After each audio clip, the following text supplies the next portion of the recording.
Now, as far as the spices are concerned, you can add whatever spices you want. So you can pretty much change this recipe as far as the spices are concerned to whatever you want your recipe to be. But this makes it easier for packaging, so you don't have to buy prepackaged food. So you get to package your own food this way. Now what I'm going to do is I'm going to fold in, this will be my zucchini, okay? So what I'm going to do with the zucchini is you can either, before you dehydrate it, you can chop it all up prior to that, or you can cut it, slice it, and then you can do this. Okay, and then what you want to do is fold it in.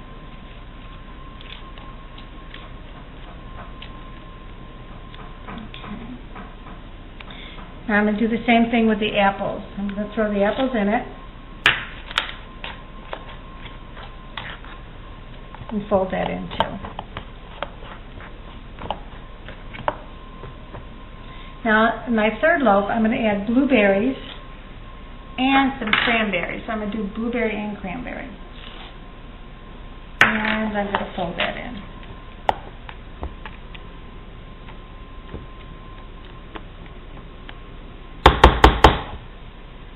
Okay. Now I'm going to put these in the oven at 325 and bake them for around 40 minutes. Sometimes, you have to test it to see how much longer. Sometimes it takes 50 minutes, but somewhere between 45, 50 minutes, it should be done. Okay, what I did here in this cup is I filled this cup with 2 cups of dehydrated apples and 1/3 cup of raisins. And I added 1 cup of boiling water and I let it set for about 15 minutes. And as you can see, it pretty much absorbed all the water up and the apples turned back into apples again. Okay? So what I'm going to do now is I'm going to put this in the bottom of the pan here.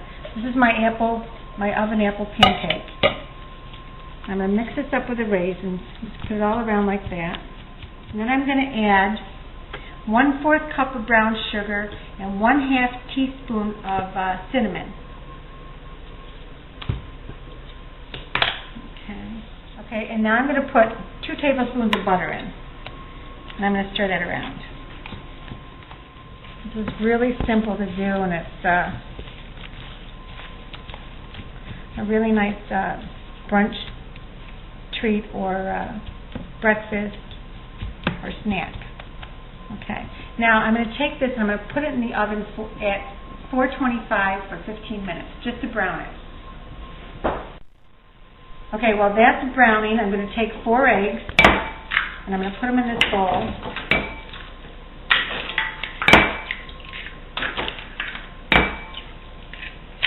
I'm going to add another tablespoon of butter. I'm going to add 2/3 cups of flour and 1 cup of milk. Very simple. I'm going to take my blender and I'm going to blend this. Okay, it's been 15 minutes and it's browned inside the oven. And I want you to come here and take a closer look. This is what the apple looked like before we dehydrated it. And you can tell it was crisp and it snapped. Can you hear it snapping there? So, and this is what it turned back into. Perfect apples again. So now what I'm going to do,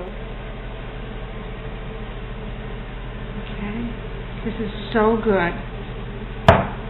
And I'm going to put it back in the oven for another 15 minutes at 450 degrees. Okay, and here you have your apple pancake, and it's done. I'm going to set it down lightly. Okay, and then what you would do after that, when it came out, is you put a little powdered sugar on it.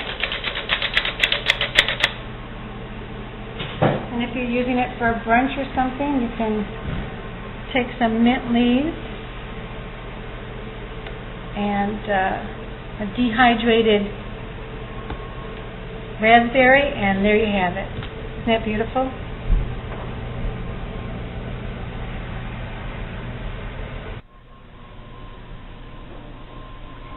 Okay, here I have some more foods that I dehydrated, and I want to tell you how I did it.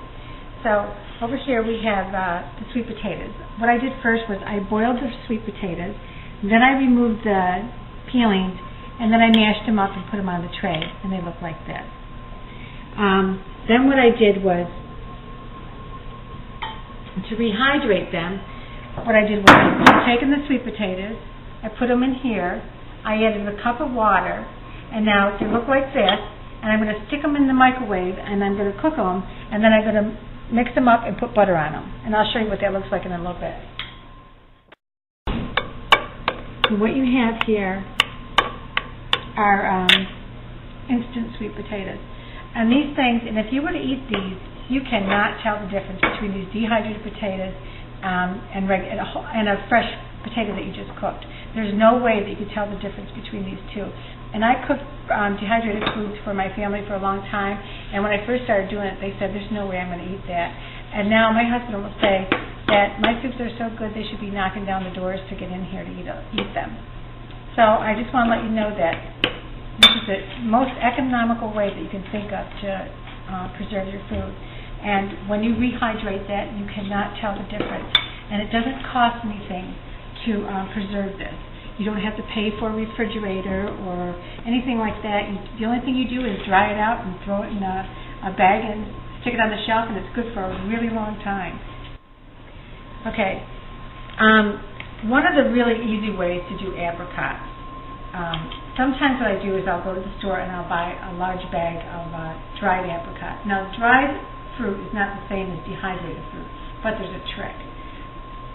You can go and buy a big bag of apricots, and you can put them on your dehydrator, and you can dehydrate them. So what I did was I pulled more of the moisture out of them, so that way they're preserved longer. The same thing with blueberries. Here we have, these are dehydrated blueberries that I did, and these are dried blueberries that I dehydrated. So the thing about blueberries, very difficult to do. When you first start doing blueberries, you'll pull your hair out. You have to first boil them in scalding water, not more than a minute, and then you have to take them out, gently put them on a paper towel, and then put them into the dehydrator. It's hard because they mush right away, and if you don't take a pin afterwards and just poke the tops of them after they've been in there for a while, kind of like to pop them to let the air out or something, they take forever to dry. It's like one of the longest fruits to dehydrate, and the hardest, I think, is the blueberry. So I like, and it's cheaper, I like buying a large bag of dried blueberries and coming home and dehydrating them. I go to BJ's and buy a large bag, and then I stick them on my dehydrator. I like the way that they come out. The same thing with raisins. If you notice with raisins, when you get them, they all stick together. If you put them on your dehydrator and you dehydrate your dried raisins, when you put them in the jar, they won't stick together anymore, and their longevity is a lot longer too. Now here's some grapes that I did. I dehydrated, these are large grapes, and I dehydrated those into raisins too. So, I mean, the first thing you want to do with the grapes is you want to boil them for about a minute or two. They're easy to do, so you don't have to worry about that. It's not like the blueberry. So you would boil these for a minute or two, then take them out and put them on your dehydrated tray. Same thing with your cranberries. I go to BJ's and buy a great big bag of cranberries that are already dried. And then I come home, and if you notice they're not sticking together, and I put them on my dehydrator, and this way they last longer, and I dehydrate my dried cranberries. It's a lot easier. Now, here are my cherries. These are the Bing cherries that I did. Same thing, now with the Bing cherries, the only thing you need to do is cut them in half and take the seed out and put them on the tray with the skin side down. Now, before you do that, it's always good to put them in a pot and just blanch them for about 2 minutes, just to soften the skin on the outside. But when you put them in your dehydrator, you have to remember to put the skin side down.